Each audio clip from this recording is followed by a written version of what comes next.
Platform पर रविवार को गाड़ी संख्या 04704 प्रयागराज में महिला यात्री रंजिता शर्मा को उस समय बहुत पीड़ा हुई जब उसकी इस ट्रेन में जयपुर जाने के लिए सीट रिजर्वेशन होने के बाद भी कंडक्टर ने कोच का गेट नहीं खोला और महिला यात्री ने स्वयं कोच का गेट खोलने का प्रयास किया तो प्लेटफॉर्म पर गिर पड़ी और ट्रेन चल पड़ी। महिला यात्री ने बताया कि सुबह 9:45 पे वह रेलवे स्टेशन पहुंच गई थी और कोच M1 के आगे खड़ी थी। उक्त ट्रेन 10:30 बजे प्लेटफॉर्म पर पहुंची। दरवाजा अंदर से बंद था, दूसरी तरफ गई वह दरवाजा भी बंद था। गाड़ी का ठहराव मात्र 3 मिनट का था। महिला यात्री छोटी सी 4 साल की बच्ची को लिए दौड़ती रही लेकिन कंडक्टर ने कोच का गेट नहीं खोला। ट्रेन चल पड़ी। महिला यात्री ट्रेन में बैठने के लिए दौड़ी, फिर भी कोच का गेट नहीं खोला गया और महिला यात्री गिर पड़ी और मां बेटी दोनों चोटिल हो गई। स्टेशन अधीक्षक अशोक कुमार को जाकर बोला तो उन्होंने कहा कि यह जवाबदेही मेरी नहीं है। महिला यात्री ने रेल मंत्री, रेल प्रबंधक, मंडल रेल प्रबंधक आदि से इसकी लिखित में शिकायत की है। पत्रकार सूर्य प्रकाश सैनी ने जब स्टेशन अधीक्षक से बात की तो उन्होंने कहा कि सुबह महिला यात्री ने कोच का गेट नहीं खोलने की शिकायत की थी और तुरंत कार्रवाई करने की मांग करने लगी। उस टाइम जब ट्रेन जा चुकी थी और मेरे पास इतना पावर नहीं है कि मैं ट्रेन को वापस रतनगढ़ बुला सकूं। मैंने उनकी शिकायत लिखित में नोट कर बीकानेर हेड ऑफिस भेज दी है। वहां से मामले की जांच की जाकर दोषी के खिलाफ उचित कार्रवाई की जाएगी। मेरा नाम रंजिता है जी। मेरी आज की बुकिंग थी ट्रेन की रतनगढ़ से जयपुर के लिए। कौन सी ट्रेन में? बीकानेर प्रयागराज स्पेशल चली है जो ट्रेन नई। अच्छा। उसमें 04704 ट्रेन नंबर था, M1 डब्बे का नाम और 55 नंबर की सीट थी जी। हम 1 घंटे पहले पहुंच गए स्टेशन, इसलिए कि 2 बच्चे साथ में हैं, भागा दौड़ नहीं हो तो आराम से पहुंच जाए। पहले ही पता कर लिया कौन से प्लेटफॉर्म पे आएगी, उस प्लेटफॉर्म पे पहुंच गए। डब्बे का नंबर किधर आएगा वहाँ पहले ही पहुंच गए कि भाग दौड़ नहीं हो ट्रेन आएगी तो। बच्चे साथ में, ट्रेन आई, हम डब्बे के बिल्कुल पास ही थे, थोड़ा सा बस चले तो डब्बा पास ही था। अब हमने डब्बा खोलने की कोशिश करी तो खुला नहीं तो वो नहीं खुला तो हमने आजू बाजू के भी खोलने की कोशिश करी तो आजू बाजू के भी दोनों तीनों सब बंद। अंदर से हमने बजाया भी खूब, किसी ने ध्यान नहीं दिया। तो इतने में ट्रेन के में हॉर्न की आवाज आ गई चलने की, तो हम सोचे कि जनरल में चढ़ जाते जल्दीबाजी में। तो ट्रेन चलने ही लग गई थी, देर में बच्चों को लेके भागे, इतने बच्ची गिर गई मेरी, इतनी चोट लगी उसके, इतनी पाँव पूरे छिल गया एकदम से, बच्चे रोने लग गए, सामान आधा तो पट्टियों पे बिखर गया। भाग के बच्चों के साथ कैसे चढ़ूं मैं? कोई एक लड़का हो, एक जना कोई, मैं अकेली भी हूँ तो जल्दी से चढ़ूं बिना सामान के, कैसे चढ़े बच्चों के साथ? अब वो ट्रेन तो चली गई। अब हम वहाँ गए तो स्टेशन मास्टर बोलते कि मेरी क्या गलती, मैं क्या करूँ, मैं थोड़ी वहाँ पे गेट खोल रहा था। अब इसका जवाब कौन देगा हमें? सवारियां और भी कोई थे जिसको? सवारियां और भी खूब थी, तो बाकी वो भी भागते रह गए बेचारे, हाथ होंगे, कोई हस्बैंड वाइफ 2 है तो वो चढ़ गए, बच्चा रह गया। और भी खूब थे पर वो तो कई चढ़ गए, कई भागते रह गए, वो तो चले गए घर, किसी ने कुछ नहीं किया। हमने कोशिश करी वहाँ पे शिकायत करने की तो संतुष्टि भरा अभी तो जवाब नहीं मिला हमें। आज मेरी लड़की जयपुर जा रही थी जी। मैंने इनसे पूछा ट्रेन आ गई क्या, तो बच्चों ने बताया कि ट्रेन आ भी गई और गई भी, डिब्बे नहीं खुले, हम भागते रह गए। तो मैंने कहा मैं आ रहा हूँ स्टेशन, बात करता हूँ। हमने स्टेशन आकर इंक्वायरी में बात की, इंक्वायरी वाले कहते रहे कि साहब आएंगे, साहब आएंगे, साहब आ रहे, कोई अशोक जी नाम है जी, स्टेशन मास्टर है वो क्या है। उनसे मैंने बात की जाकर, तो वो बोलते हैं कि इसमें मैं क्या करूँ, मैं डिब्बे खोलने थोड़ी बैठता हूँ।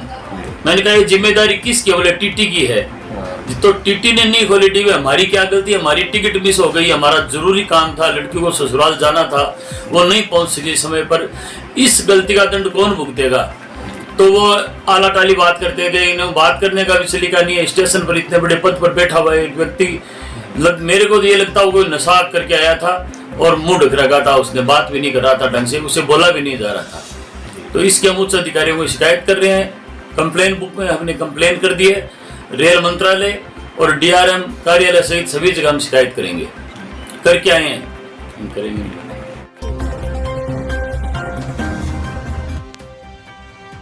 तहसील के गांव कुसुमदेसर में दो पड़ोसी के बीच लाइट के लेन देन का विवाद मारपीट में बदल गया और दोनों पक्षों ने पुलिस थाने में परस्पर मामले दर्ज करा दिए। गांव के राकेश जाट ने रिपोर्ट दी कि उसने पड़ोस में लाइट का कनेक्शन दे रखा था और तार हटा लेने पर पड़ोसी सुभाष व सुंदर मारपीट करने लगे। मेरी पत्नी बीच बचाव करने लगी तो साथ ही मारपीट करने लगे और उसे जमीन पर पटक दिया तथा लज्जा भंग करने का प्रयास किया। दूसरी ओर संजू पत्नी सुभाष जाट ने रिपोर्ट दी कि वह ढाणी में थी। इस दौरान पड़ोसी राकेश, कमल, राजकुमार, पप्पू आए तथा मारपीट करने लगे। धक्का मुक्की कर नीचे गिरा दिया तथा लज्जा भंग करने का प्रयास किया। पुलिस ने दोनों तरफ से मामला दर्ज कर लिया है। नोखा स्टेट हाईवे पर रविवार को टैंकर व वैगनार कार की टक्कर में जोधपुर के 4 युवकों की दर्दनाक मौत हो गई। चारों मृतक करीब 25 से 37 वर्ष के थे। हादसा इतना जबरदस्त था कि वैगनार गाड़ी के परखच्चे उड़ गए। टक्कर के बाद टैंकर वैगनार कार को करीब 25 फीट तक अपने साथ घसीटता हुआ ले गया। हादसे की सूचना मिलते ही हाईवे पेट्रोलिंग की टीम व सदर थाना पुलिस ने मौके पर पहुंचकर मृतकों के शवों को टीम हारे का सहारा की मदद से राजकीय बगड़िया उप जिला अस्पताल भिजवाया, जहां पर एएसआई तनसुखराम नैन ने शवों को अस्पताल की मोर्चरी में शिफ्ट करवाया। जानकारी के अनुसार टेंट व्यवसाय से जुड़े वासुदेव पुत्र श्यामलाल वैष्णव, अमित पुत्र ललित प्रजापत, रविदास पुत्र भंवरलाल वैष्णव व संजय कुमार सालासर बालाजी दर्शन कर वापस जोधपुर लौट रहे थे। बोबासर पुलिया के पास लाडनों की ओर से आ रहे केमिकल से भरे टैंकर से आमने सामने की टक्कर हो गई, जिसमें चारों युवकों की मौके पर ही मौत हो गई। कार का रजिस्ट्रेशन वासुदेव के नाम है। वहीं घटना में टैंकर का ड्राइवर साइड का टायर भी फट गया। घटनास्थल पर पहुंचे सदर थाने के सब इंस्पेक्टर नारायण राम ने मृतकों के शवों को अस्पताल भिजवाने के बाद दुर्घटनाग्रस्त दोनों वाहनों को मौके से हटवाकर हाईवे खुलवाया। घटना की सूचना पर एसडीएम मूलचंद लूनिया अस्पताल पहुंचे। आपको बता दें कि सुजानगढ़ से 6 किलोमीटर दूर बोबासर पुलिया तकनीकी खामी के चलते बड़ा एक्सीडेंट जोन बन गया है। यहाँ एक साल में 15 से ज्यादा लोगों की मौत हो चुकी है। आज की दुर्घटना के बाद भाजपा मंडल अध्यक्ष पवन माहेश्वरी व विजय चौहान ने हॉस्पिटल पहुंचकर एसडीएम से बोबासर पुलिया के पास कम से कम 200 मीटर डिवाइडर बनाने की मांग रखी। हादसे के बाद जिला कलेक्टर सिद्धार्थ सिहाग व एसपी दिंगन आनंद ने बोबासर पुलिया पहुंचकर मौका देखा। इसके बाद दोनों अधिकारी बगड़िया हॉस्पिटल पहुंचे। यहां कलेक्टर के सामने जोधपुर से आए मृतकों के परिजन सुबक पड़े। उन्होंने बताया कि चारों युवक अपने घर के कमाने वाले युवा थे। इस पर कलेक्टर ने हर संभव मदद दिलाने का आश्वासन दिया। इस दौरान मौजूद लोगों ने कलेक्टर को बोबासर पुलिया के खतरनाक एक्सीडेंट जोन बन जाने को लेकर शिकायत भी की। लोगों ने गुस्सा जताते हुए कहा कि पुलिया के पास डिवाइडर नहीं है, साथ ही वहां एक्सीडेंट प्रोन जोन का साइन बोर्ड भी नहीं लगा है। साथ ही आसपास आरटीओ का दस्ता खड़ा रहता है, जिससे ट्रक चालक स्पीड से भगाते हैं। इस पर जिला कलेक्टर ने जल्दी ही डिवाइडर बनवाने, आरटीओ अधिकारियों की चेक पोस्ट को दूर करने और चेतावनी साइन बोर्ड लगवाने के साथ ही तीनों मृतकों के परिजनों को मुआवजा देने का आश्वासन भी दिया। जोधपुर के 4 निवासी हैं जिनकी आज सुबह एक्सीडेंट के कारण मृत्यु हो गई। उन के परिवारजनों से आज यहाँ पर आकर मुलाकात की और जो घटनास्थल था उसको भी एसपी साहब के साथ मैंने विजिट किया। अब कोशिश ये करेंगे कि वहाँ पर जो कारण रहे हैं उनका भी निवारण किया जाए और आगे उसे और सुरक्षित बनाया जा सके, और जो परिवारजनों को सहायता अधिक से अधिक सरकारी योजनाओं से दी जा सकती है उसके बारे में भी हमने प्रक्रिया प्रारंभ कर दी।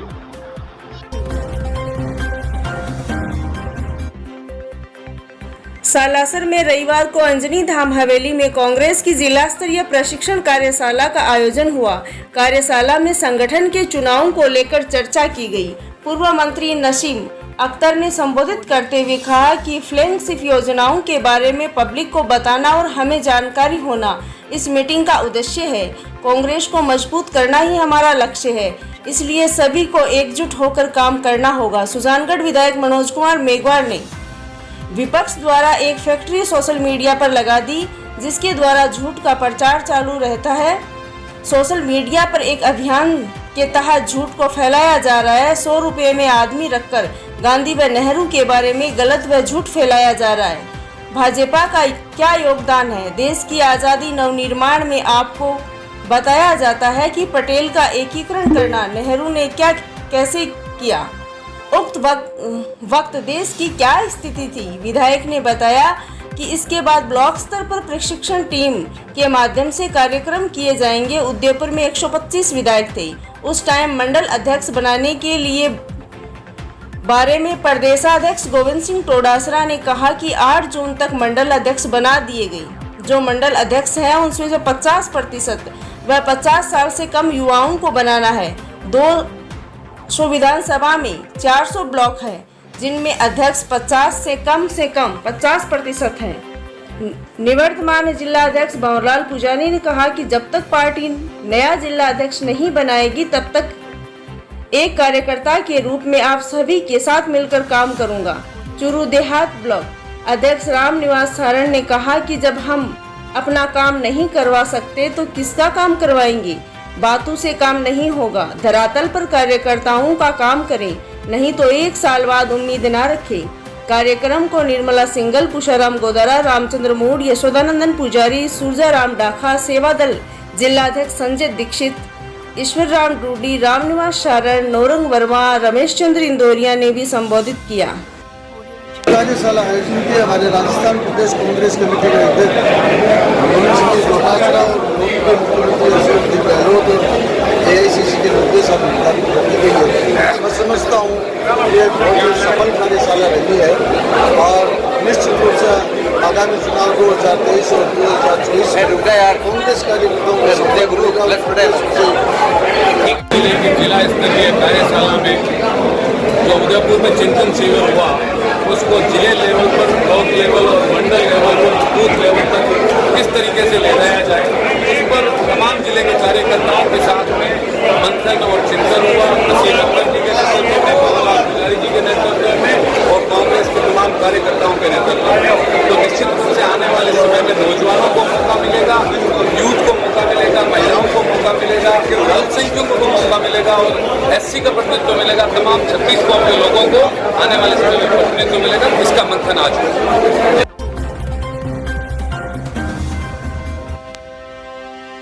तेरापंथ धर्म संघ के 11वें अधिशास्ता युग प्रधान आचार्य श्री महाशरमण जी के आगामी 3-4 जुलाई 2 दिवसीय रतनगढ़ आगमन को लेकर प्रवास में व्यवस्था संबंधित तैयारियों को लेकर तेरापंथ भवन में रविवार को बैठक हुई। बैठक की अध्यक्षता प्रवास व्यवस्था समिति के अध्यक्ष जोधराज वेद ने की। बैठक में नगर के विभिन्न धार्मिक, सामाजिक, व्यवसायिक संस्थाओं के प्रतिनिधि उपस्थित थे।